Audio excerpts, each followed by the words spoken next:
Hello and welcome to the Beyond 6 Seconds podcast. I'm your host, Carolyn Keel, and today I am very happy to be here with my guest, Corinna Bellizzi. Corinna is a natural products industry executive and social benefit entrepreneur who's earned a reputation for growing brands quickly. In her professional life as the head of marketing and sales for her clients, she champions social benefit programs to enhance brand development and company impact. In January 2021, she launched her show, Care More, Be Better, a social impact and sustainability podcast to amplify the efforts of inspired individuals and conscious companies. Through Care More, Be Better, she shares their stories in an effort to show us all that one person with one idea can have a big impact. No subject is off limits, as she covers topics from refugee relief to payday lending and everything in between. Corinna, welcome to the podcast. Thank you so much for having me. Yeah, so excited to have you here. I'm a big fan of your podcast as well, and so glad that we met up as podcasters, and so excited to learn more about your show. Thank you. Well, the feeling's mutual. I love listening to the insights you have about all these really incredible individuals. All right, thank you. So tell me, how did you get the inspiration to start Care More, Be Better? You know, I've spent the last 2 years in graduate school earning my MBA, and it's a little bit silly because I've gone back to school after 20 something years of being a professional. And, I've really been questioning a lot what it was I wanted to do next. Is there something I want to do differently? And the one thing I kept coming back to is that I wanted to really put more good out into the world. And I get to do a lot of that through my work, which is great, but I always felt like I wasn't able to do enough. And my interests have varied from something like, I want to save the sea turtle and I want to further this social justice initiative, or I want to go ahead and ensure global warming becomes less of a problem. All of these things kind of multiply and then make me feel like, heck, what can I do to do all of these things at once? And it just kind of came back to this one-centered idea. If I started a podcast, and if I started to interview people that were working in these different areas, I could get their message out there to more people, inspire others to get involved, and also inspire people to understand that they're not always staring up Mount Everest. They can take some small change in their daily lives and have an impact as well. So, I mean, that's really been it. It's like an amplification effort to amplify what great people are already doing to impact the world in a positive way from a social perspective and also from a sustainability perspective. Right. Yeah, that's fantastic. It's so important to share those stories. There's a lot of them out there, but we don't always get to hear about them. So really cool to have a platform. Yeah, and I think some unsung heroes are really out there that they need a little help to get that story out there as well, right? Yeah. I've had a good fortune of being connected to some really great not-for-profits over the course of my professional career. And so I get to kind of dig into each of those as well and say, let me tell your story in a different way to a different audience. Let's reach other people. Let's see what we can do as a collective to push forward more good. Mm-hmm. So that's really the root of it. And to be frank, I get up in the morning with a spring in my step to do this in addition to my daily workload, in addition to my daily scholastic load, in addition to being a mom and a wife and all of those other roles, all those other hats that we get to wear. Wow. Yeah, that's amazing. So cool. So, would love to learn a little bit more about your podcast. And, we both have interview types of podcasts. So I'm curious, how do you pick the guests that you want to feature? Yeah, I tend to follow kind of my own little rabbit hole perspective. I might be doing a little bit of research, as a for instance, into what's happening in financial technology. And, there's one episode in particular where I happened to cover that because I spent, about 6 months off and on researching what payday loans and payday lending was really like. My motivation there was trying to understand how people who are struggling to get by during this pandemic are dealing with their need to make rent. I mean, it's a very simple question, right? When we know that in 2018, 40% of people couldn't afford an emergent expense of $400. Yeah. So suddenly, if they're without a job and also not getting COVID relief for months or for weeks on end, then how are they going to pay their bills to keep a roof over their head? how are they going to continue putting one foot in front of the other and supporting their family?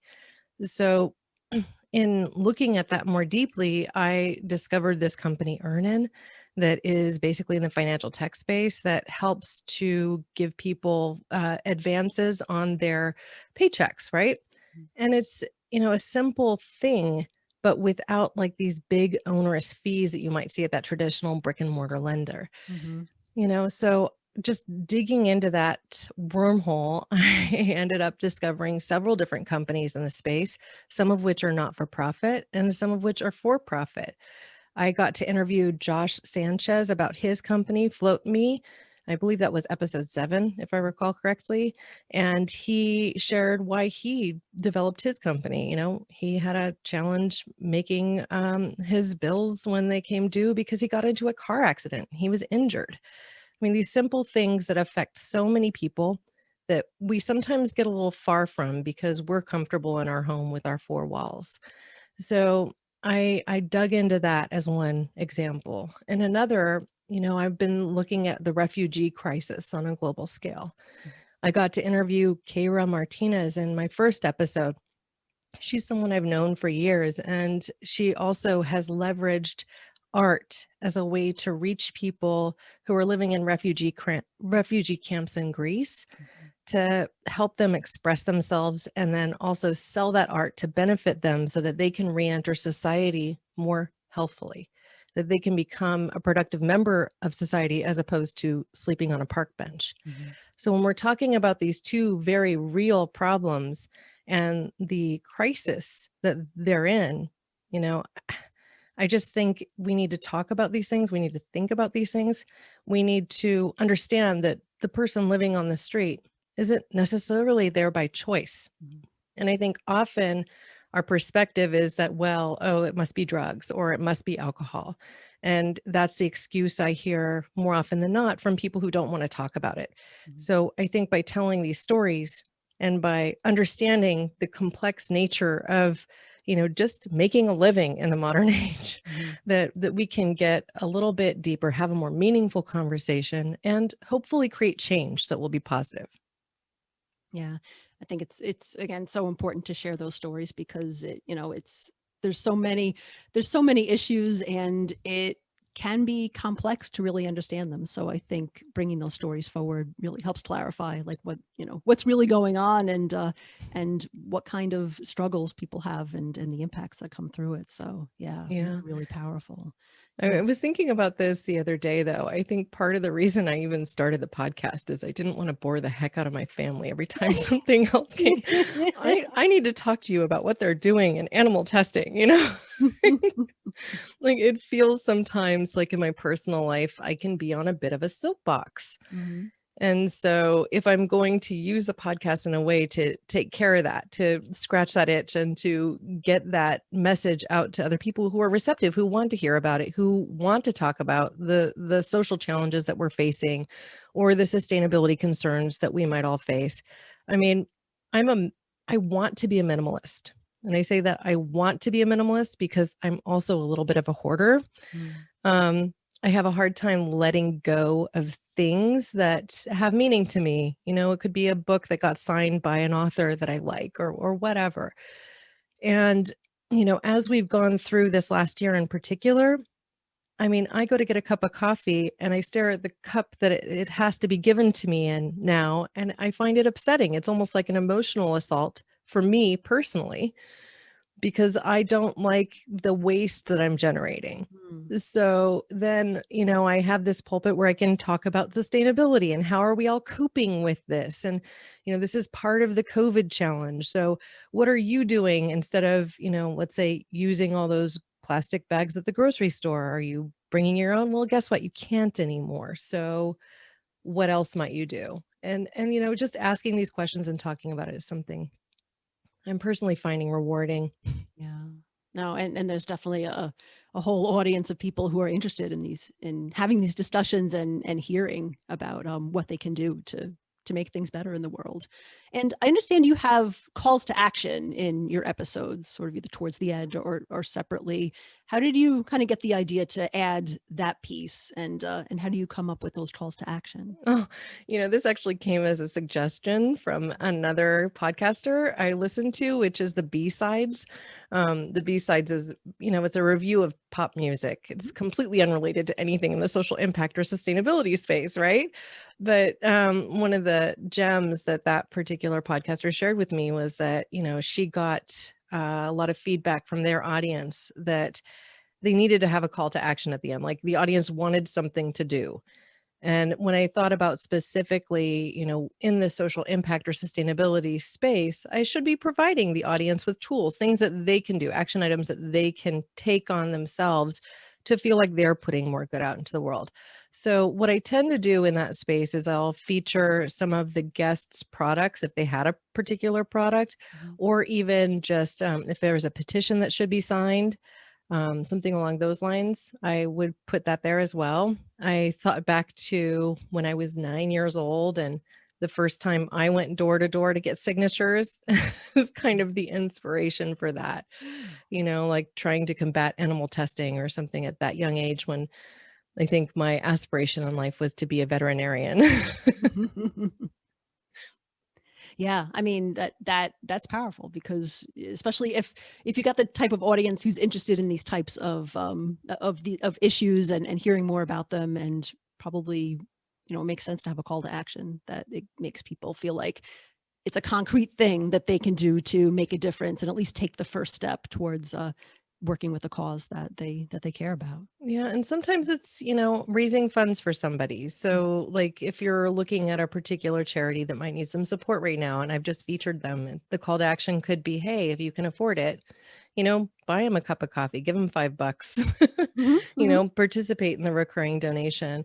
The reality is that charities have really struggled this last year in particular. I mean, some have fared okay, but many charities have relied on more of these kind of fundraising events where they would bring people together and do fundraisers, and moving that all into the virtual space has worked for some and not for others as much. mhm, So it's been very variable. And what I hear pretty consistently is that they're just not necessarily getting the airtime with their audience who are screen fatigued and don't really want to participate in yet another event online.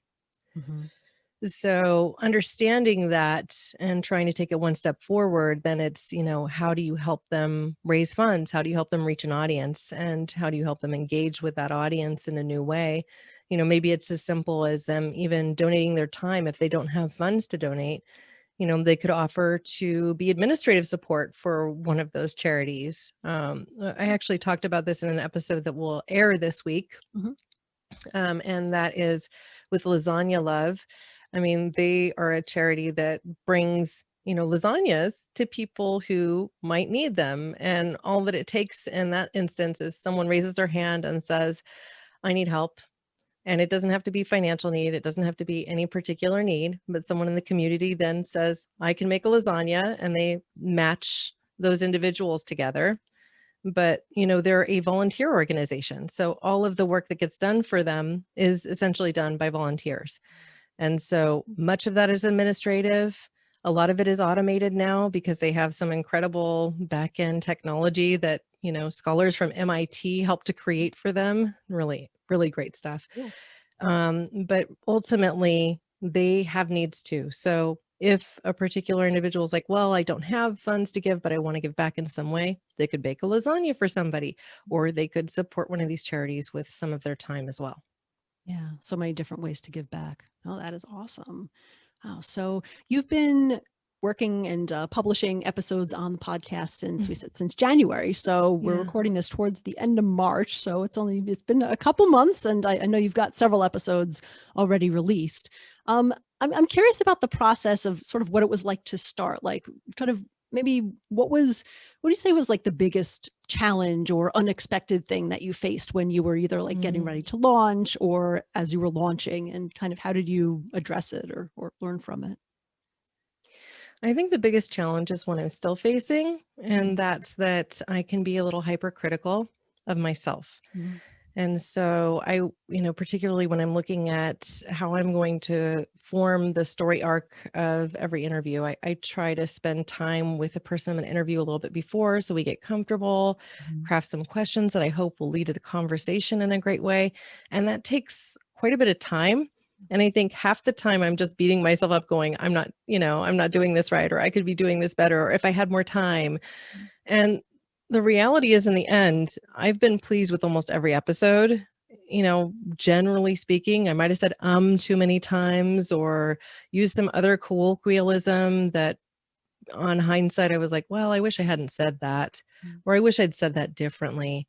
Or if I just done this, then I might feel more comfortable putting it up on YouTube. And ultimately, I just made the decision to say, as long as it's not garbled and terrible, I'm putting it out there because the purpose of the show, I keep coming back to that, is to put more good into the world. And so if the podcast is achieving that in some way, then I'm just trying to remind myself to be less of my own enemy, less self-critical, give myself a round of applause for even doing it. Mhm. Mhm. And I think that's important. It's not a small effort. It takes a bit of time, a lot of networking. I actually love that about it because it's forced me to, rip the Band-Aid off and just talk to people I want to talk to. What's the worst thing they could say? That they don't want to come on the show? Mhm. Okay, Yeah. you know? Mhm. So that's all been really, really kind of, I don't know, uplifting. There's been an unexpected benefit. And I just edited a podcast that I'm hoping to release in a few weeks if I can fix some of the audio troubles, Mhm. um, where we talk about this, and that is the mental health benefit. I did not expect that communicating in this way with other people would bring me a sense of connection that I had lost in COVID. I didn't realize how much I had lost. I didn't realize the effect that that had had on me from kind of a personal positivity perspective even. And so just on the heels of recording, episodes into the teens, I was like, wow, I'm not only more inspired, I'm feeling better, I'm feeling more connected to people. I'm getting a sense that I'm building a community that's meaningful. And so I feel like it's like I've reclaimed my purpose in the midst of this period where, some days everything can just feel a little worse than the day before because you haven't been able to hug your loved one, because I haven't been able to travel to Colorado to see my mom for 2 years now. And, all of those things weigh on one after a while, and they just start to kind of make you feel a little less like you're living a little less. Mhm. Yeah. So I feel like this shift that started in January has brought me to living more again. And I just have this hope with the show that I'm able to convey some of that and get people involved in thinking about how to connect differently in this age when, we've been forced into a situation that has been really rough from just a connection perspective. We are a social species. I mean, this is my background, my undergrad speaking. I studied anthropology, right? Like Mm. human connection, how people, are able to build societies, and from tribalism to, kind of this country oriented world where, you see people in England, Ireland, US all speaking a common language, but divided by great space. Yeah. And now people are kind of going online, or they're going through podcasts to connect with one another again. And I just think that there's something beautiful about that.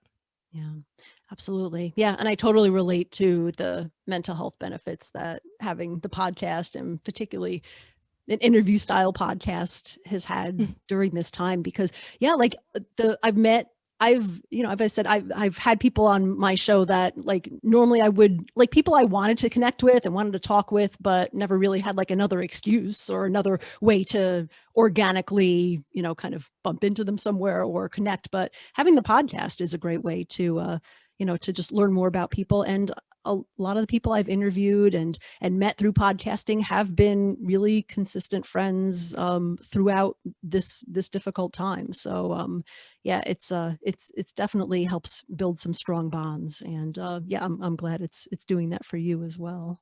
Yeah, and unexpected friendships are forming because of it. It's like I'm speaking to people that are from Africa and England and Australia, and just it's made me feel more like I'm being a good citizen of the world Yeah. than I think I've felt in a long time. Hmm. Yeah, absolutely. Yeah. Well, that's just yeah, that's really powerful. It really is a great way to connect and share with common things and things that we hold dear and have in common. Absolutely. So, in the couple months that you've been running the podcast, what kind of feedback have you gotten about it, or any kind of stories around that you want to share? Yeah, the feedback has been overwhelmingly positive, and I almost sometimes wish people would tell me what they didn't like.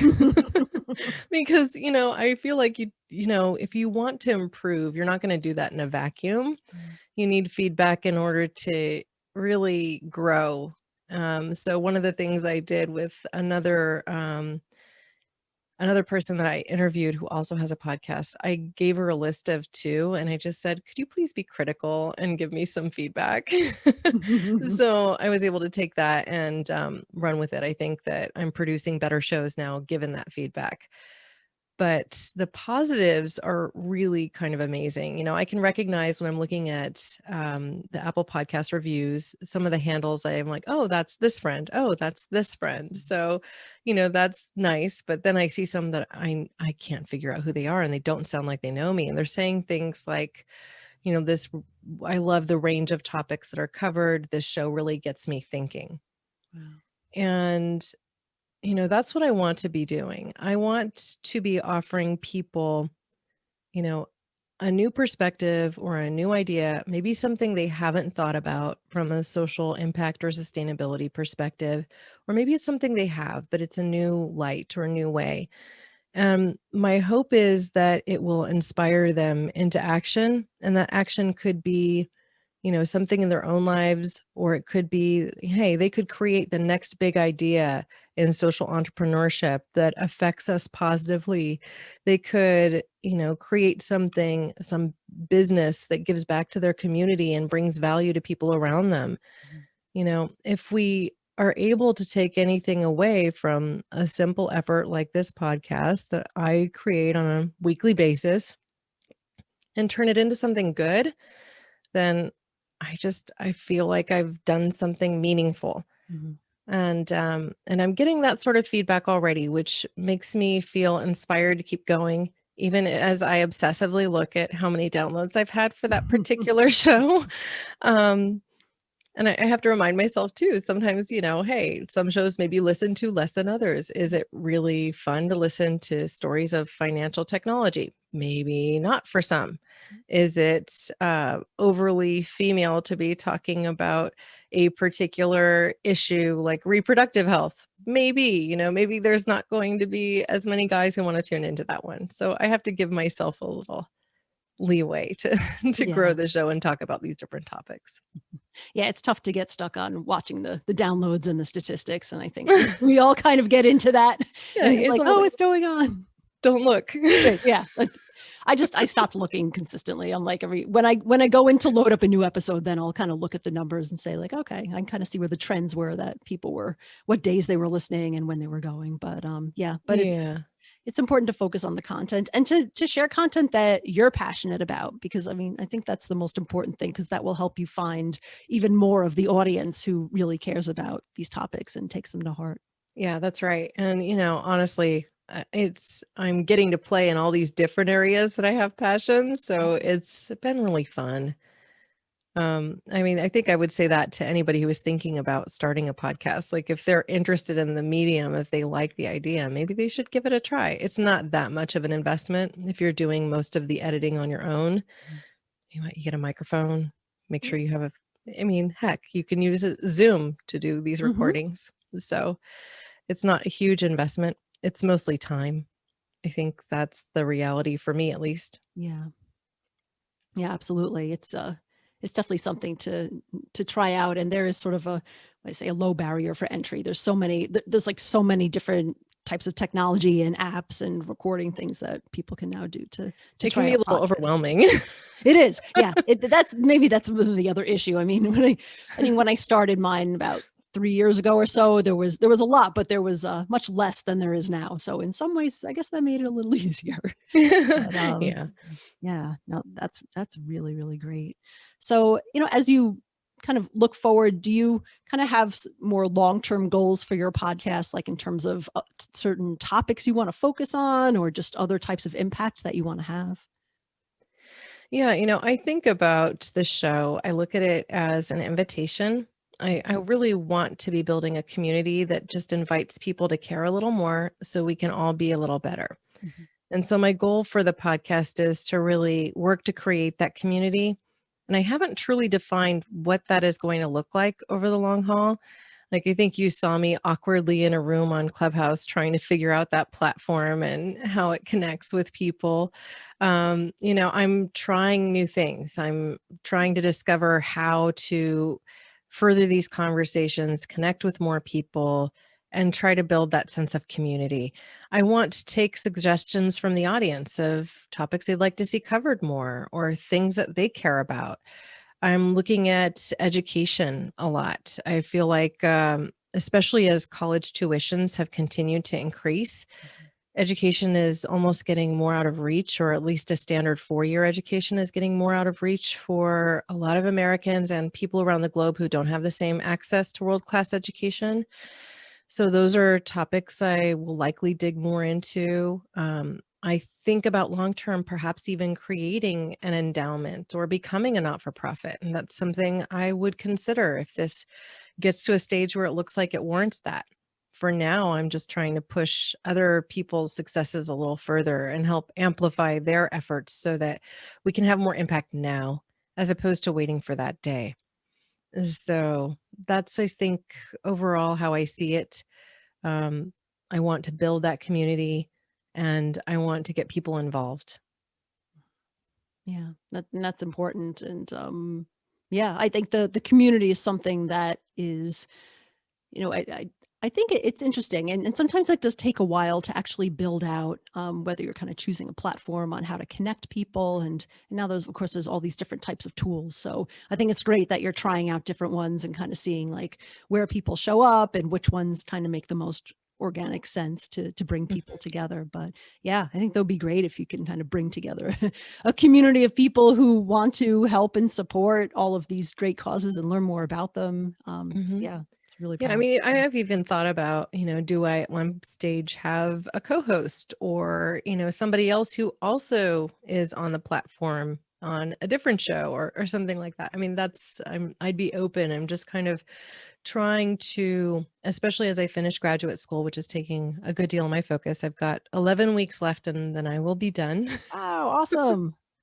So, in this time, I'm just, if anything, kind of treading water, just keep going with the same deal that I've got. I've got several episodes canned, get them released, take care of that. And then after that is over, come June, I can consider taking another look at it and saying, what would I change? What would I do differently? Do I want to use a different technology or platform or I don't know, Mhm. create events? I mean, Yeah. if we're all able to get in person again, Mhm. once we have this pandemic a little more under control, perhaps I will create an event where I bring people together that care about social causes and have speakers on a stage. I mean, that could be the next phase.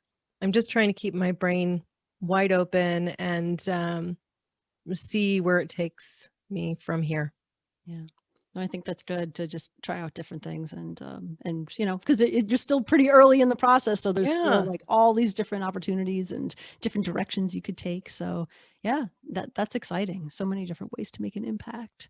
Wow. I was So going to ask you, I mean, I uh-huh. know you've been in this podcast sphere for a while, a few years now. I mean, what has made your favorite podcasts your favorite podcasts? Mm. I think for me, a lot of times it's, kind of the connection and the chemistry that I have with the guest. And a lot of times that's related to their story that they have that I Mhm. just am really like, especially personally inspired by it, or I just think it's so unique and just, not something that I've heard a lot in in a lot of other venues. Mhm. And yeah, I think that anyone who can tell a really good and clear and candid story about Yeah. themselves, that's the type of content that I really enjoy in terms of just hearing people share.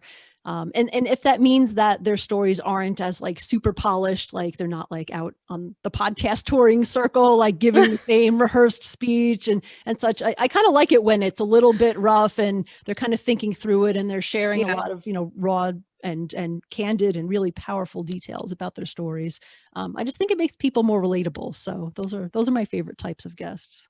Yeah, I think I would agree with you. When people are just kind of speaking from the heart, and that's what counts. It's the things. It's There's this mantra in marketing. People may not remember what you tell them, but they remember how you make them feel. And I think when people are speaking from the heart and when they're talking about something that really fires them up, it gets you feeling that feeling. And that's what you kind of take with you into your day. But what I was asking about is like outside of even your own podcasts, like if you're listening to podcasts, what makes a podcast like a favorite for you? Is it the personality or is it the story? I mean, I'm just always so curious about that. I think for me, it's really the story. And Yeah. some of the podcasts I listen to that are more like uh, interview style. I mean, some of them are very highly produced where there's like segments and there's like clips of Yeah. interviews and it's around, sort of a stream of a story. And those I like because they're kind of relatively short episodes, but they kind of introduce like someone who's solved a problem. So like Mhm. literally Problem Solvers by Jason Pfeiffer is one of my favorites because it's focused on, one entrepreneur, a particular specific problem that they had, and it intersplices interviews and maybe some stock clips and other things. And kind of the host helps narrate and tell this story of what the challenge was and how they overcame it. So Yeah. so those are my favorite, but those take those take a lot of time to edit together. So I don't No, know I if mean, I'll they ever they have be. whole teams working on those, you Yes. know? Yep. Yeah. I Yeah. was thinking about This American Life when you said that, pulling all these segments together. I mean, it's such an incredibly produced show. Hmm. Yeah, and, I think too, it's the story is everything, right? Yeah. So, it's just when you have a really good story, you wanna keep listening. You Hmm. wanna hear what comes next. There's one that I have discovered recently, and I don't wanna say it because I don't know if your show allows cussing. Oh, I think you put it in explicit. We'll put an explicit rating on it if we cuss. I don't even know if I think you can say it on TV, but it's Behind the Bastards? I think that's okay. I think that's okay Okay, for Apple I think that's Podcasts. I don't okay. think that counts as a curse word. Yeah, so that show in particular, it takes awful people from history and tells deep stories about them. So I just got finished listening to one, and it was about I'm forgetting the man's name, but it was about this individual who tried to become a king in the Southeast Asian islands, Hmm. somewhere around there. Like I want to say it was somewhere like near Borneo, right? Oh.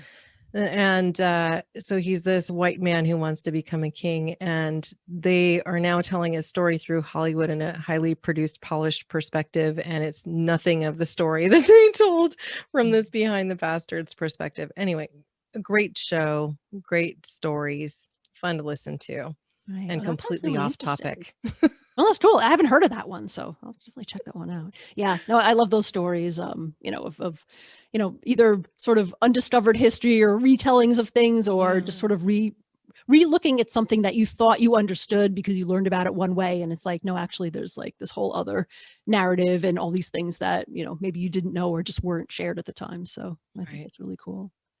All right, very good stuff. So yeah, I mean, I think there's a lot of room for for us to in the podcasting world to experiment and try different things. And it sounds like that's going along the lines of what you're going to be doing. You've got a lot of different ideas and things to try, and there's plenty of time. It's, podcasting, as you know, it takes a while. Like I'm 3 years Mhm. in, I still don't feel like, a veteran of any kind at this point, but I do feel certainly more comfortable with what I'm doing. But I'm still constantly learning and constantly trying out different things as we get new technologies and new platforms, and just kind of seeing what works. So Yeah, well, but you've stayed true to your mission, right? You're going beyond the first impression of the first 6 seconds. Mhm. And I think that's what I intend to do with my show is just keep it focused on social impact and sustainability. And then I can listen to, This American Life for other stories. Mhm. And Mhm. I can listen to Behind the Bastards and the stories that they're telling of, these disreputable people from long, long ago.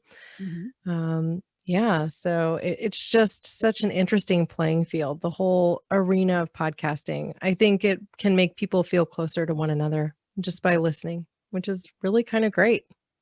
It is. Yeah, especially during these challenging times. It's a really good way to stay close. I think I tweeted the other day that I kind of, a lot of my friends now host podcasts, and sometimes I listen not just to hear what the episode is and what they have to say, but because it's just comforting to hear the sound of their voices like in my earbuds. So it's like, oh, that's so nice. So So I yeah. have a story about that. Mhm. There's one of my friends worked for years at Plantronics and they make my earbud. It's like a wireless earbud. Yeah. And I have this one that's old that I don't want to get rid of because it has one of my friend's voices on it. And every time it says talk time, 6 hours, Oh, it's that's in her awesome. voice. Wow. I didn't even know that was like a person's voice. I just It thought that was was in like, her case, yes, it was her voice, and because she was on the marketing team forever, and so she recorded it, and I don't get to hear her voice much anymore because she moved to Ireland, and so I'm like, well, I can't lose this thing. So I have this really crazy attachment to this simple Plantronics earbud that I just never want to lose. wow. That's awesome. Wow, that's cool. That's very cool. Yeah, I had no idea that that was It's actually not your Siri. voice. Not serious. No. Oh, awesome. Wow. So, yeah, Corinna, thanks so much for being on my podcast. How can people get in touch with you or find your podcast so that they can listen to it? Yeah, it's pretty simple. I'm at Care More Be Better on all social platforms. On Twitter and Clubhouse, you just have to leave out the final E because they have a character limit. So it's Care More Be Better. I also have caremorebebetter.com. That's my website, and you can find connections to everywhere we are there. There's a button to connect with us. You can send me an email right from the website, or just send me a note to hello@caremorebebetter.com. And I'd love to hear from people if there's any topics they want to hear covered or if they know someone that they think should be interviewed. I'd love to connect. I just, this is a community. I'm trying to build it. This isn't something I'm monetizing. It's just my way of giving more good to the world.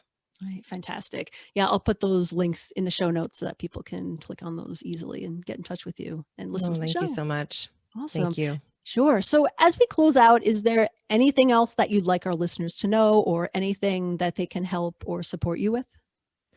I would just say find something that you're really passionate about that you'd like to give back into the world because it doesn't take much. I mean, it could be as simple as, doing a food drive in your neighborhood or, donating a little bit of your time to a charity that you're passionate about. You'll feel good doing it. And if nothing else, it'll help you also build new friendships. Mm. Yeah. Very, very good words of wisdom there. Wow. Great. Thank you so much, Corinna. It was great talking to you today. Great talking to you too. Thank you so much.